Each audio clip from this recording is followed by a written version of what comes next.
सभी को नमस्कार। मैं डॉक्टर मंजुश्री गुप्ता।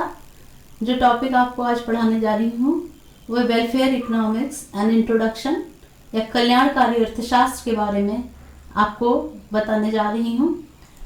आर्थिक सिद्धांत के दो पहलू होते हैं, एक वास्तविक या पॉजिटिव, दूसरा आदर्शात्मक या कल्याणकारी।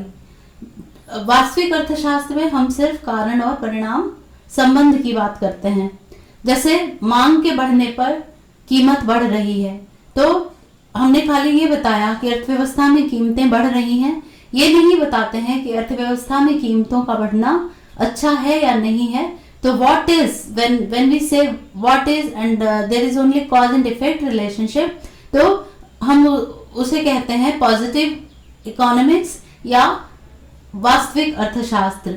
जबकि जब हम कल्याणकारी अर्थशास्त्र की बात करते हैं तो वहां वैल्यू जजमेंट्स आ जाते हैं, मूल्यगत निर्णय आ जाते हैं और हम ये बताते हैं कि आर्थिक नीतियां उचित हैं या अनुचित हैं। अगर अर्थव्यवस्था में कीमतें बढ़ रही हैं तो ये अर्थव्यवस्था के लिए अच्छा है या नहीं है। तो जब हम वैल्यू जजमेंट्स को ले आते हैं, मूल्यगत निर्णयों को ले आते हैं, तो वह कल्याणकारी अर्थशास्त्र के अध्ययन की विषय वस्तु हो जाती है।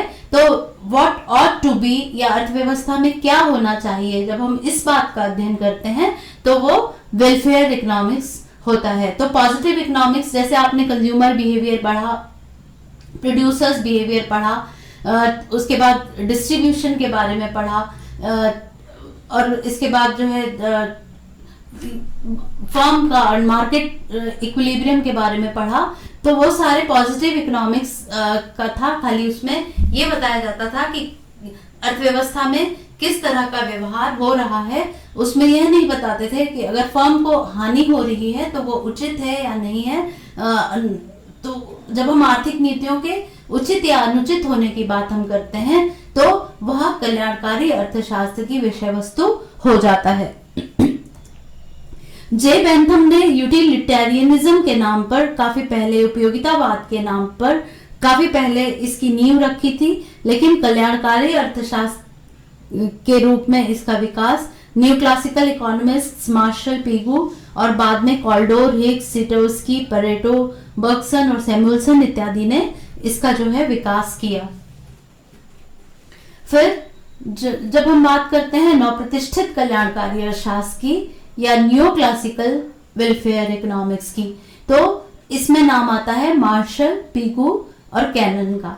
तो मार्शल पीगू की जो बुक थी प्रिंसिपल्स ऑफ इकोनॉमिक्स, उसमें उन्होंने कार्डिनल यूटिलिटी या गणनावाची उपयोगिता के आधार पर बताया कि उपभोक्ता की बचत जितनी बढ़ती है कल्याण भी उतना ही बढ़ता है। तो कंज्यूमर सरप्लस बढ़ेगा तो कल्याण भी बढ़ेगा। कंज्यूमर सरप्लस के बारे में आप पढ़ चुके हैं, मैं फिर से रिवाइज करा दे रही हूँ।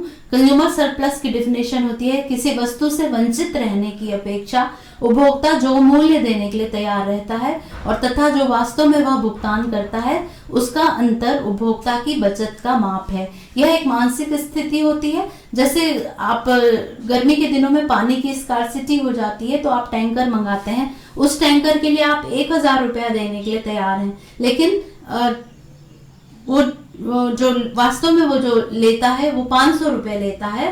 तो जो 1500 का डिफरेंस हुआ वो उपभोक्ता की बचत है। तो उपभोक्ता की बचत जितनी बढ़ेगी कल्याण भी उतना ही बढ़ेगा, ऐसा मार्शल का कहना था। फिर पीगू का कॉन्सेप्ट आया। पीगू बोलते हैं आर्थिक कल्याण सामान्य कल्याण का एक भाग है। अब सामान्य कल्याण में बहुत ज्यादा चीजें आ जाती हैं, सामाजिक कल्याण बहुत सारी चीजों से मिलकर बना होता है, लेकिन जो सामान्य कल्याण में का वह भाग जो प्रत्यक्ष या परोक्ष रूप से मुद्रा के मापदंड से संबंधित होता है उसे पीगू ने आर्थिक कल्याण कहा।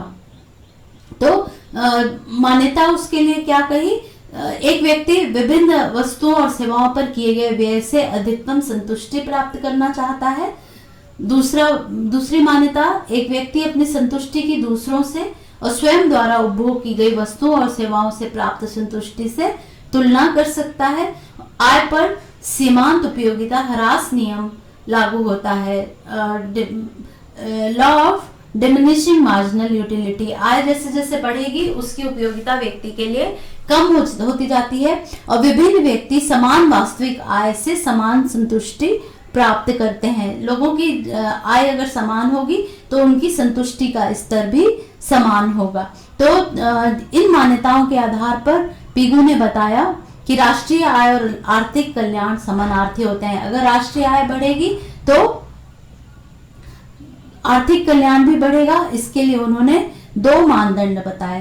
पहला, रुचियां और आय का वितरण स्थिर रहने पर राष्ट्रीय आय बढ़ने पर आर्थिक कल्याण बढ़ता है, और दूसरा, राष्ट्रीय आय के स्थिर रहने पर समाज के धनी वर्ग से निर्धन वर्ग की ओर आय का हस्तांतरण होने से आर्थिक कल्याण बढ़ेगा। अगर वितरण स्थिर है तो और राष्ट्रीय आय बढ़ जाती है तो उससे वेलफेयर बढ़ रहा है, या फिर नेशनल इनकम कांस्टेंट है और धनी से निर्धन वर्ग की ओर आय का अगर हस्तांतरण हो रहा है, वितरण निर्धन वर्ग की ओर हो रहा है, तो उससे भी वेलफेयर बढ़ता है। तो उसके आधार पर उन्होंने अपना मानदंड दिया और उन्होंने गणनावाची उपयोगिता की मान्यता की थी। तो उनकी आलोचना यही की जाती है कि उन्होंने गणनावाची उपयोगिता की मान्यता की। राष्ट्रीय आय में कीमत परिवर्तन होने से परिवर्तन हो जाता है, इसलिए यह कल्याण का उचित मानदंड नहीं माना जा सकता है। तीसरी बात है, विभिन्न व्यक्तियों की समान क्षमता की मान्यता वैज्ञानिक नहीं है। जैसा कि उन्होंने कहा कि समान वास्तविक आय होने पर समान संतुष्टि प्राप्त होती है, तो ये इसकी मान्यता वैज्ञानिक नहीं है।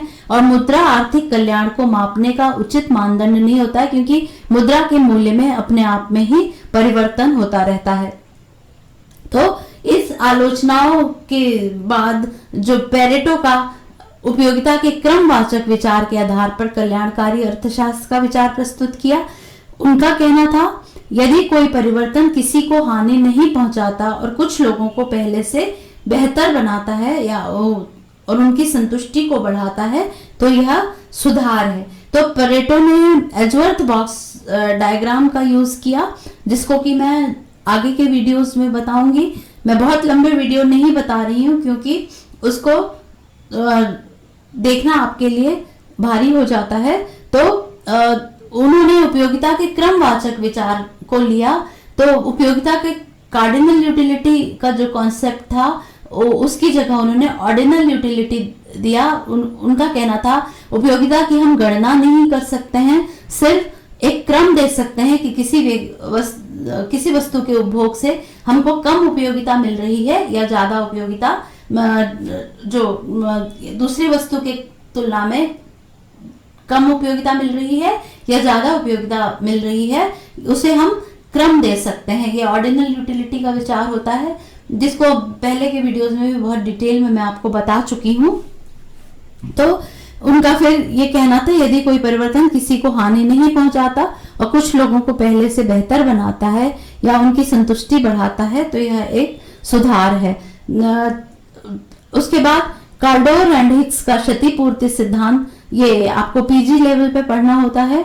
और अन्य कल्याणकारी मानदंड जो होते हैं, सिटोवस्की का डबल क्राइटेरिया या दोहरा मानदंड, लिटिल का कल्याणकारी मानदंड या Littles welfare criteria, social welfare function, Bergson Samuelson, इसका इंट्रोडक्शन आपको यूजी लेवल या बीए में भी दिया जाता है। स्विफ्ट एरो की सोशल चॉइस थ्योरी आती है, जिनको कि आपको डिटेल में पढ़ना होगा।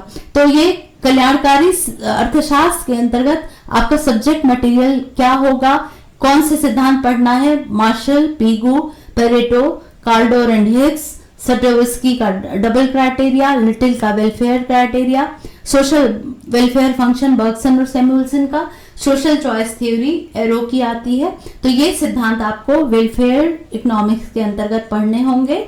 इनको डिटेल में मैं आगे के वीडियोस में बताऊंगी। धन्यवाद। और इस चैनल को सब्सक्राइब करना और बेल आइकन को दबाना ना भूलें। Thank you.